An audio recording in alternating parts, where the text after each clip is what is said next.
And we're back on the Build Phase podcast. I'm your host, Mr. Ben, and today we are going to continue our boss battle analysis breakdown series. But before I do that, I want to say thank you to all my patrons and specifically shout out Christopher, Roland, Peter, Patrick, Justin, Patrick, Earl, David, Jason, and Brad. These are all supporters at the Pro Mat Eclipse level or above. If you like what we're doing here and you want to support us too, you can find information on how to do so at patreon.com/thebuildphase. And of course, the best benefit is the coolest clubhouse in Versus, the Build Phase Discord. Moving on to the topic of today's show, we are going to be taking a look at MCU Ultron, specifically MCU Ultron through the lens of the boss battle card. Now, we have looked at the Ultron boss battle card previously with regard to a different version of Ultron, so I won't go into super depth on that card, but it will be being referenced multiple times throughout this episode. First up, let's look at Ultron level 1. He is a 152, which is absolutely terrible for a main character. He also has Swarm and a superpower that is a build phase blue that allows you to put the lowest level Ultron from your Ultron facility onto your side, which immediately brings up the question, what is an Ultron facility? So at the start of the game, when you're playing with MCU Ultron, you get your Ultron in play, and then you have a bunch of other copies of the main character off to the side in your Ultron facility. Anytime you pay a blue to put an Ultron from the facility into play, you have to choose the lowest level one. So the only way you're ever going to be able to get to the level 2 Ultron is if you recruit all the level 1 Ultron copies out of the facility. At level 2, Ultron gains range and becomes a 3/7, still with 2 health. So each time one of these Ultron main characters is KO'd, they go back to the facility. They don't go to the KO pile. So even if you're knocking these Ultron drones off of the board, they are going to have the ability to just keep coming out as long as the Ultron player continues to find blue locations to pay for them. And of course, when Ultron puts a blue into play face up, he is allowed to activate a superpower for free thanks to his boss card. So just the act of a blue location appearing is going to let Ultron start to chip away at the volume of characters in the facility and get him on that level up path. Each blue is essentially worth 2 in the boss battle format, which makes this a much more formidable main character than he is in 1v1. Once you get to level 3, Ultron is a flight and range now, as well as 5, 9, and 3 health. He retains Swarm, of course. All of these have Swarm. And he gains Your Extinction, which is a build phase power where you pay 4 greens.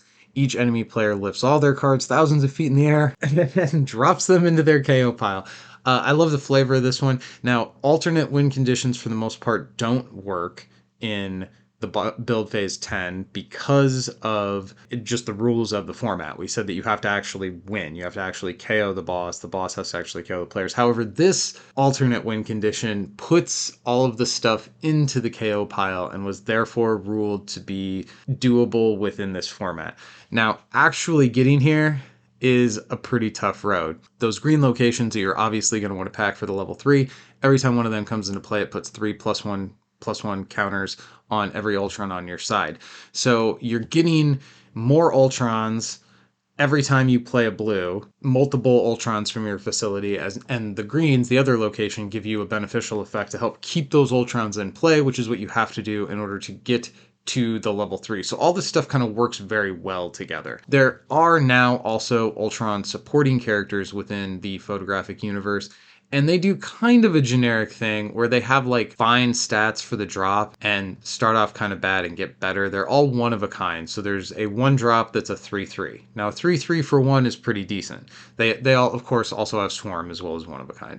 There's a 4/4 2 drop. Once we get to the 3 drop, it has range and it's a 5/5. So like 5/5 on turn 3 is not bad, but it doesn't like do anything else, and it's not enough of a big stat. Like if this was a 6/6 on turn 3 for 5, that would be crazy. You know, like that would be really, really good. This doesn't do that. It's a little bit above grade stats, but not far enough above grade to make up for basically having no abilities other than the fact that it has the name Ultron. So these, of course, can all be used as power-ups for your main character if you're really in a pinch. They can also interplay and then, of course, get 3 green counters every time fortress appears on your side. The 4-drop is a 6/6 with range. The 5-drop is a 7/7 with 2 health now as well and flight. And the 6/6 is an 8, or I'm sorry, the 6-drop is an 8/8 with 2 health and flight. The 7-drop is a 9/9 with flight and range and 3 health. And finally, at the top of the curve is a 10/10 with 3 health, flight, and range. So each one of these Ultrons gets like a little bit better as they go up through the curve. They're not the best supporting. The Illustrated Universe Ultrons actually make more Ultrons. These, whatever. They're really good in Valkyrie, I will say that. So what do you want to put in your deck if you were trying to build this Ultron? Well, given that you have access to the cinematic universe, it just seems like kind of obvious to just play photographic cards. Like, it's not a secret the photographic cards tend to be a little bit above average in a lot of ways when comparing them to the illustrated universe. Now, this is a format where we're using the modern card pool, so the Gunman is not going to be available because Langley's knocked out of that, and the Gunmen are much worse without Langley. But you're still going to have access to things like Goose, Black Widow, Grandmaster, Maria Hill. Phil Coulson is a relevant play here because you're going to have so many Ultrons out in play, or you're going to want to have so many Ultrons out in play. Characters that let you draw extra cards like Shuri or Tony Stark. And in Tony Stark's case, you can get that Iron Man out and also gain recruit points. Cards that eat away at your opponent's hand like Falcon. Mordo makes it hard for your opponent to do things. Killmonger makes it hard for your opponent to do things. If you're only going to be spending blues and greens for Ultron, then you're going to have a lot of leftover extra locations, which you could pour into a character like Buffy, who's a 5/5 for 3 5-drop, and you can spend any number of locations you want to put +1s on her, so she can get pretty ridiculous. In the same way that Maria Hill is a great character to hit somebody that's in the back row, you could run Sweet on 5, which forces your opponent to put all their people up front so you can get cracks in on things. And of course, the top end characters in the photographic cards are no joke either. You've got Groot, which could be very useful if you're trying to push to that level 3 Ultron. You've got Molder, which could pick off whatever your opponent is trying. If you get a bead on your opponent's answer to what you're trying to do, Molder can pick that card out. Once you name a card, you get to search your enemy player, all of your enemy player zones, and just get rid of that card. The 8-drops are similarly ridiculous. Captain Marvel's just kind of like, hey, I'm super ridiculous, let me hit things. Odin makes opposing main characters 1/1s.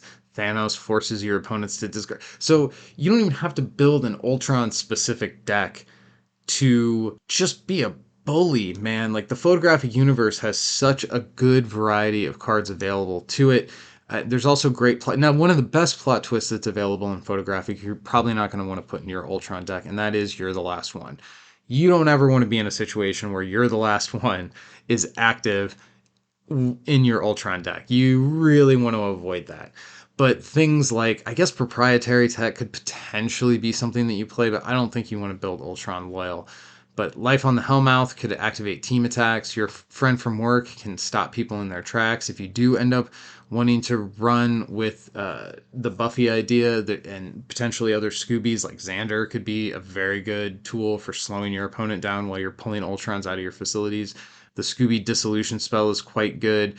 The Everywhere I Go, I Can See His Face is another great tool, just like Molder, only this one's on turn 0, essentially, that you can use to completely destroy. If your opponent is going to rely on multiple recruits of the same character, Everywhere I Go, I See His Face completely destroys that. Looking at you, Sentinels. So the plot twist kit, as well as things like Bifrost and Heimdall, really give photographic just a ton of options. Now, if you're playing against a photographic Ultron, what do you want to do to mess with this guy? Well, so attacking the boss's row, preventing them from being able to do their superpowers or do their thing is not very difficult. So overall, I think Ultron has the most obvious game plan in the world. You know what he's trying to do. So if you can prevent him from being able to pay those 4 greens, either by attacking his row with cards that turn locations face down, or prevent him from being able to use superpowers through photographic cards of your own like Mordo or Killmonger, or perhaps a nullifier. Once you attack Ultron's ability to use superpowers, he just has nothing else. There's nothing left for this guy. He has to be paying those blues every single turn, and if he's not, you're without a doubt going to win this game. Overall, as a character, I've always been kind of fond of this Ultron as well. I like that his alt win condition is like really hard to get to and forces you to play in a very specific way, and your opponent can see it coming from a mile away. It has all of the hallmarks of a really good alt win, in my opinion, even though I guess technically, since what it's doing is KOing all of your opponent's stuff, it's not actually an alt win. You're still KOing the main character, but I think y'all know what I mean.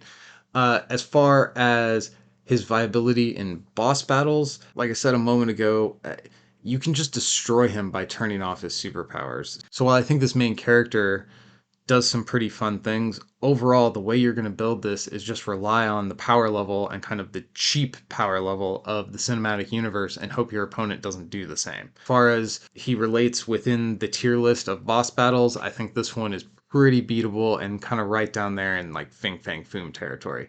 But again, so many of these reviews I talk about where I think the boss's power level is, and it's not super high. So if you're playing against decks that are super tuned to beat the boss, you're probably not going to have a good time with this guy. But if you're playing this boss against just two decks that people had put together, like oh, here's a deck that I put together for fun at the kitchen table. If you're playing against like fair decks, like decks that aren't specifically targeting and trying to destroy this robot, in that situation, I think there's a chance that he could have some game and you could have fun playing him. I think if you take this guy into a competitive environment, though, you're probably going to lose pretty hard. All right, go win some games.